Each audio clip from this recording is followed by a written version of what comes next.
¿Qué tal? Muy buenas noches. Mi nombre es Jaime Chincha y en el Perú de hoy nada está dicho. A un día de la fecha central del Bicentenario, de la toma de mando del presidente Pedro Castillo, no sabemos nada del gabinete. Nada. Estamos en ascuas, comiendo ansias. No por un afán de, qué sé yo, un interés superficial, ¿no? No, es que es necesario saber quién va a tomar las riendas del equipo que va a acompañar al señor Castillo, el presidente electo. El nombre que suena más fuerte es el del señor Roger Nájar.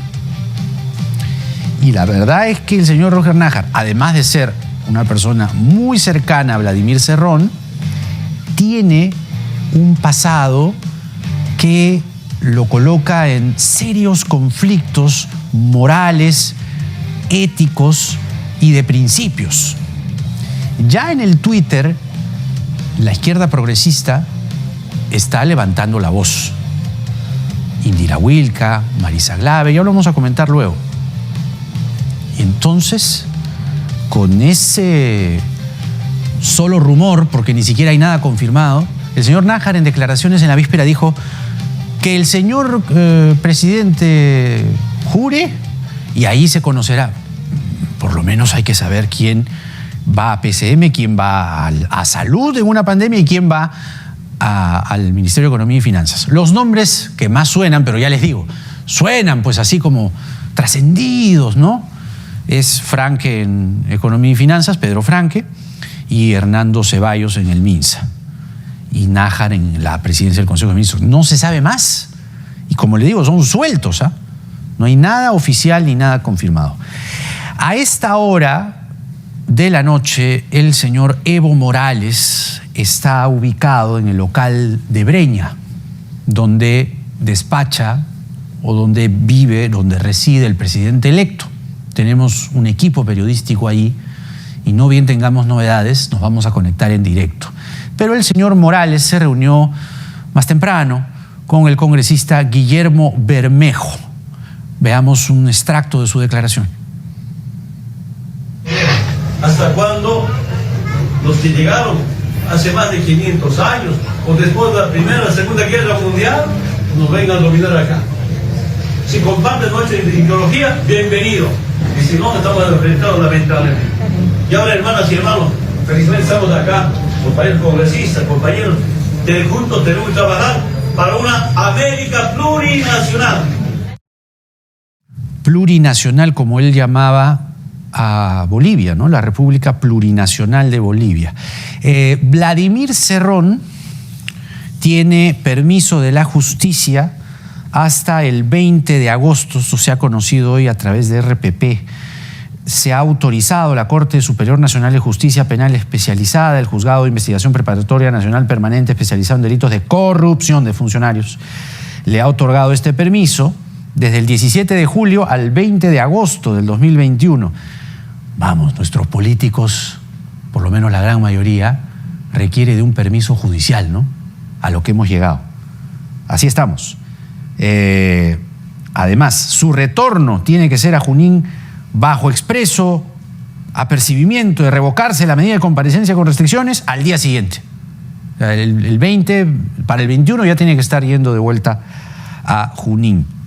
O sea que se va a quedar el señor Cerrón por lo menos 3 semanas, ¿no? Las 3 primeras semanas en las que el gobierno tiene que comenzar a andar. Pedro Castillo, el presidente electo, publicó en Twitter su reunión, o ha tenido en realidad varias reuniones. Esta es una con el rey de España, Felipe VI. Agradezco la visita del presidente de Ecuador, Guillermo Lasso, fructífera reunión donde conversamos sobre la integración regional, la pandemia, el respeto a los derechos humanos y el fortalecimiento de la democracia. Les decía, esto es con Lasso, el rey Felipe VI, ha llegado Sebastián Piñera, Iván Duque, el vicepresidente de Paraguay y el vicepresidente de Brasil. Ahí está la llegada del rey Felipe VI. Y hoy el presidente saliente, Francisco Sagasti, ofreció un mensaje a la nación donde habló de las vacunas, donde habló de lo que han sido estos 8 meses de su presidencia y otras cosas más. Veamos. Aún estemos vacunados, mantengamos las precauciones, mantengamos el uso de la mascarilla, la distancia física entre uno y otro, evitar aglomeraciones y estar siempre en espacios abiertos y aireados. Es muy posible que tengamos una tercera ola que no sabemos cuándo va a empezar. Hemos tomado las medidas para poder enfrentarla y corresponderá al próximo gobierno aplicarlas de la manera más efectiva y aún mejorar la situación del sector salud. Hemos nunca prometido lo que no podemos cumplir, pero sí cumplimos lo que prometemos. Esta es la manera de devolverle la esperanza, devolverle la confianza a toda la ciudadanía. Por eso, en mi la primera vez que me dirigí a ustedes, hablé que el propósito era devolverles la confianza y la esperanza. Y espero que hayamos avanzado al menos un poquito en esta dirección. Muchas gracias a todos y a todas y nos seguiremos viendo donde quiera que esté yo y donde quiera que estén ustedes. Deja de usar el cuadernito. QuickBooks maneja todo tu dinerito para que no se te quemen los circuitos. Maneja pagos, nóminas y flujo de caja con Intuit QuickBooks. Descubre los Cadillac SUVs XT6 y XT5. El icónico lujo espera por ti. Recibe 0.9 APR por 72 meses, además 500 de asistencia de compra en un XT6 y XT5. Y así se va Francisco Sagasti. Mañana jura como presidente el señor Pedro Castillo. Por cierto, no se pierdan mañana la transmisión todo el día extraordinaria de RPP Noticias en la multiplataforma. Vamos a conversar con nuestros invitados. No se pierdan a los politólogos Paula Tábara y Gonzalo Banda para hablar de lo que es este momento, ¿no? De esta incertidumbre que parece un flan y me refiero al gabinete, ¿no? Y de lo que podría o debería ser el discurso, cuáles deben ser los ejes más importantes del discurso del presidente Castillo. Paula Tábara y Gonzalo Banda, no se lo pierdan. Pero comenzamos el programa con el congresista de Somos Perú, José Gerí. Él intentó infructuosamente postularse a la presidencia del Congreso y, bueno, ya hemos hablado de estos avatares administrativos, que sí se interpretó el reglamento de una manera, se interpretó el reglamento de otra. Lo cierto es que los hechos ya están consumados y quien preside el Congreso es la señora María del Carmen Alba. Señor Gerí, bienvenido. Buenas noches. ¿Cómo está, Jaime? Nuevamente buenas noches y un saludo para todos los que nos están viendo en este momento. Muchas gracias. La prensa hoy titula, entre otros textos, Congreso de Oposición. Se resalta el hecho del equilibrio de poderes entre el Ejecutivo y el Legislativo. Se habla además de los 69 votos que consiguió la lista de la señora Alba, más los 10 votos del señor Montoya, 79, ¿no? Un bloque sólido, más los 50 de ustedes que en protesta por haber sido sacados de la elección votaron en blanco. ¿Cómo vislumbra, percibe usted la correlación de fuerzas, teniendo en cuenta primero que Acción Popular vuelve a presidir el Congreso de la República después de el episodio Merino de Lama, con las consecuencias que eso trajo, y cómo podría advertir usted la convivencia? ¿Vamos a tener un Congreso hostil? ¿Vamos a tener un Congreso amigable? ¿O vamos a tener un Congreso que equilibre las cosas realmente? ¿Vamos a padecer otra vez los 5 años que vivimos en el quinquenio pasado? ¿Qué ve usted? Bueno, si me baso en el mensaje de la presidenta, es un mensaje esperanzador y que al menos pretende de inicio alejar todos esos miedos de ver un Congreso, como hemos visto en algunas ocasiones, de obstrucción. Entonces, ese mensaje, ese llamado a unidad, genera por lo menos esa expectativa. De otro, la real responsabilidad de este Congreso es generar esa gobernabilidad. ¿no? Hay algunos partidos denominados de centro que están participando en la mesa directiva. Y esperemos que en ese espíritu democrático no restrinjan, no limiten las iniciativas que sean por el bien del país y que no bloqueen innecesariamente algunas políticas que quieran que se vean plasmadas en el legislativo. Entonces, los primeros días son claves y la actitud de la mesa directiva. Pero de arranque, yo tengo esa esperanza, por lo menos, de que hay que cumplir ese discurso político y traducirlo en hechos. Vamos a ver los primeros días sobre los primeros debates parlamentarios si verdaderamente se confirma esta actitud o no. El diablo está en los pequeños detalles, dicen por allí, ¿no?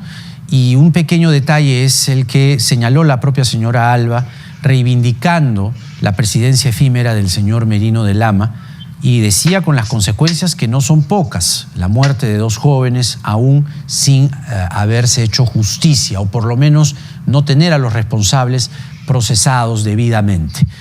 ¿Usted cree que con esta declaración la muerte de Inti y de Brian pasará a la historia impunemente? Yo creo que hay que diferenciar los fueros.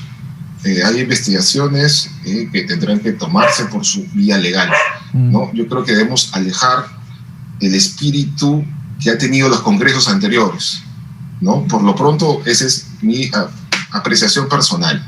Y que por los fueros correspondientes se juzguen a las personas conforme a las investigaciones y actuemos en función a ello, ¿no?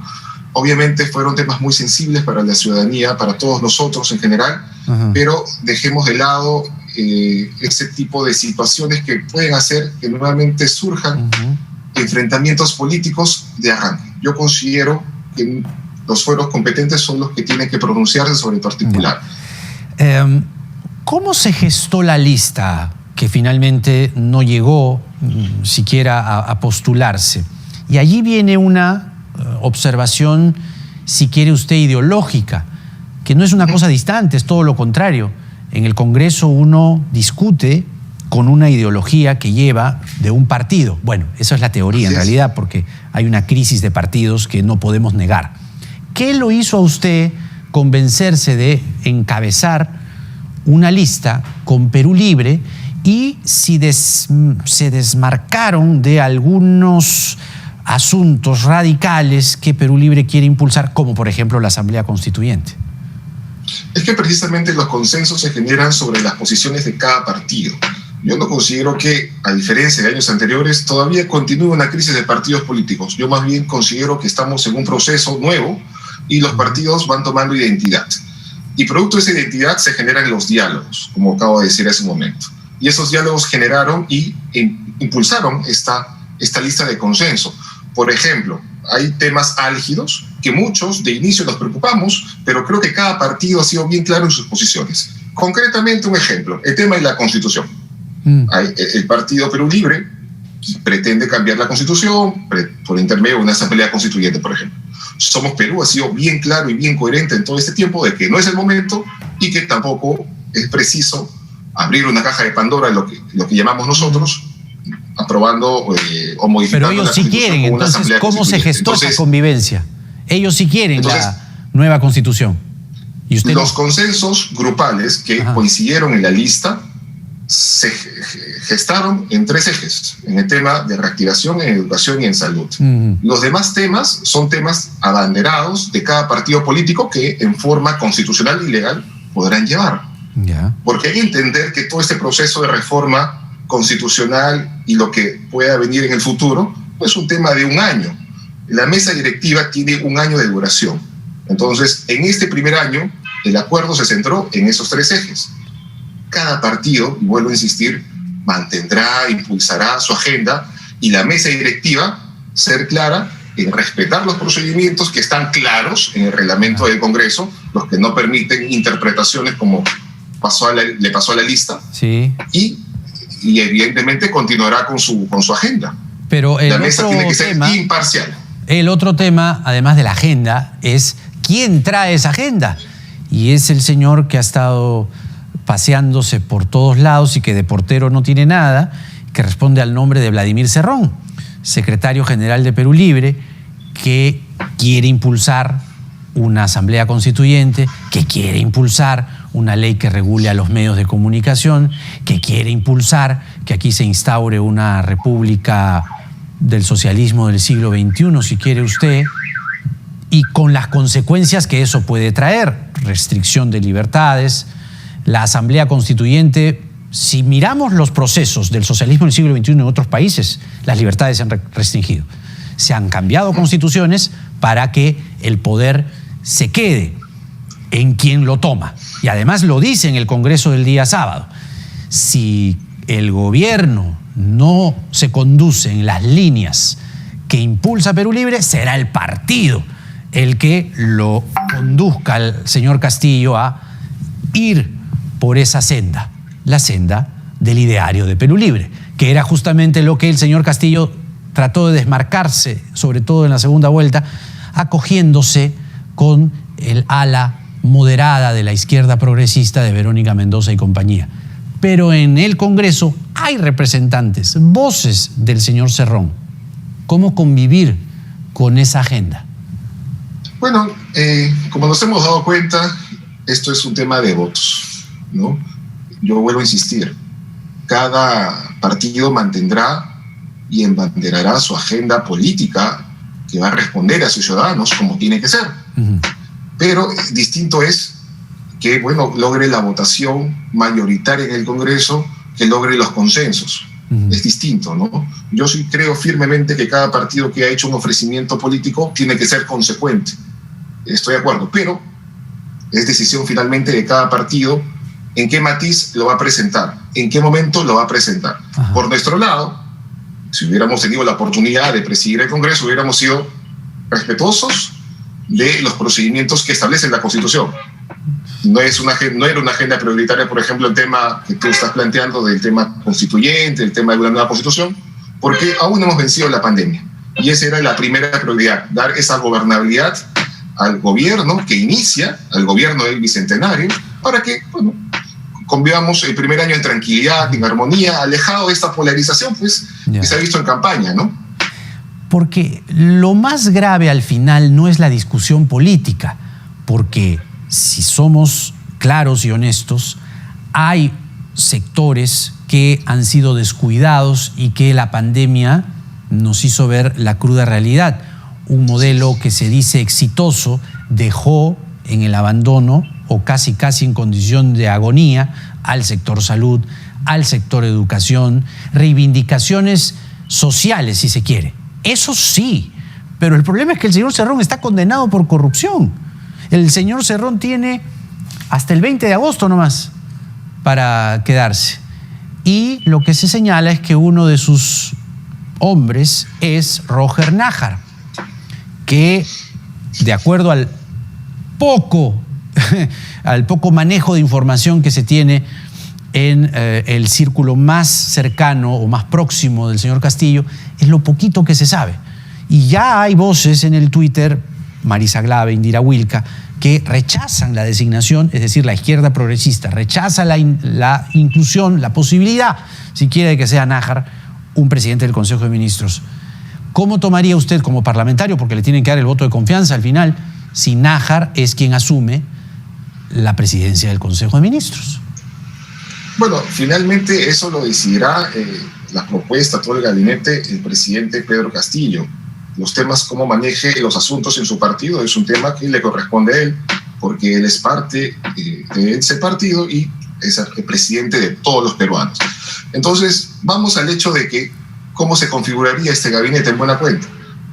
Me mencionas a esa persona que posiblemente asuma una posición importante en el gobierno, en el Consejo de Ministros, pero creo que este gabinete, y eso es lo que esperamos, que sea un gabinete que no tenga sesgo ideológico, que sea de consenso, que sea plural, ¿no?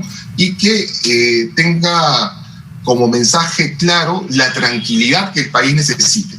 Ya, pero ¿no? Nájar... De esos mensajes, ¿no? Le he preguntado por Nájar. Claro, por eso. Ya. En general, él integraría el gabinete, correcto. Y ese gabinete tiene que tener esta actitud. Y esa es la actitud que nosotros estamos esperando, ¿no? Indistintamente de quién sea, porque finalmente, en estos días, mañana concretamente, conoceríamos ya a quienes integrarían este gabinete. Pero es Los más grave que eso. Es más grave que eso. No es solamente que les caiga mal Nájar ni nada por el estilo, o que sea un hombre de Cerrón. El 2009 afrontó un juicio de paternidad y alimentos que no incluyó en su hoja de vida en el Jurado Nacional de Elecciones. En diciembre del 2020, la OMP inició un proceso administrativo sancionador por no reportar gastos como candidato a gobernador. Lo de no reconocer a una hija habiendo embarazado a su madre de 14, teniendo el 30, no es poca cosa. Evidentemente. No es poca cosa. Por eso reitero, esa es una decisión que va a tomar el presidente. Ya, pero usted ¿cómo evalúa esa decisión? Es lo que estoy preguntando. Por eso, evaluamos que tiene que ser un gabinete, o los ministros tienen que tener las condiciones éticas, morales y sin ningún impedimento legal y ningún antecedente legal de ese tipo, por lo menos, para poder generar esos consensos y esos diálogos. Entonces, es importante ese mensaje, ¿no? Pero finalmente estamos un poco especulando porque no hay un anuncio oficial, pero sí, como somos Perú, esperamos ese tipo de personalidades, ¿no? Que busque consenso, sin sesgo ideológico, que dé esa tranquilidad y que, bueno, evidentemente... ¿Y quién es esa persona? La mayor referencia... A ver, se colgó la señal. A ver. Vea, audio telefónico. A ver. ¿Qué fue? No, ahora sí, no, se congeló su video. Le decía entonces, ¿quién es esa persona idónea que usted está describiendo? ¿Quién podría ser? ¿Quién encaja en ese perfil de PCM? Bueno, creo que habían varias personas que podían tener ese perfil, ¿no? Nosotros vamos a esperar con mucha más cautela quién sería esa persona o ese grupo de personas que podrían integrar este primer gabinete, ¿no? Y sobre la base de ello emitiremos un juicio de valor objetivo. Muy bien, señor José Gerí, congresista de Somos Perú. Le agradecemos por esta conversación. Al final nos falló un poquito el internet, pero lo hemos escuchado casi y visto en su integridad. El señor José Gerí es el accesitario de Martín Vizcarra, no se olviden. Recuerden que Martín Vizcarra salió, ¿no? Fue inhabilitado. Él está ahorita tratando de volver vía algún amparo legal, pero el señor Gerí es quien ocupa su escaño. Vamos a hacer la pausa en el programa y nos vamos a meter de lleno a comentar esta incertidumbre a menos de 24 horas, si acaso ya 14 horas, del mensaje a la nación del presidente Castillo, y conocer primero cuáles van a ser sus políticas más urgentes. Ojo lo que dice Ipsos, ¿eh? La mayoría de la gente no está pensando en una asamblea constituyente, un 30% lo está pensando, pero la gran mayoría lo que quiere es que se le siga vacunando, se siga combatiendo la pandemia, se reduzca ese número grosero de 3 millones de peruanos y peruanas que han pasado a la condición de pobreza luego de la pandemia. Que se reactive el empleo, que se reactive la inversión, que haya chamba. La gente quiere eso. La prioridad de la gente en este momento es eso. Entonces, con las reivindicaciones que tenga que hacerse. Por supuesto que sí. Por supuesto que sí. Pero piano, ¿no? Las cosas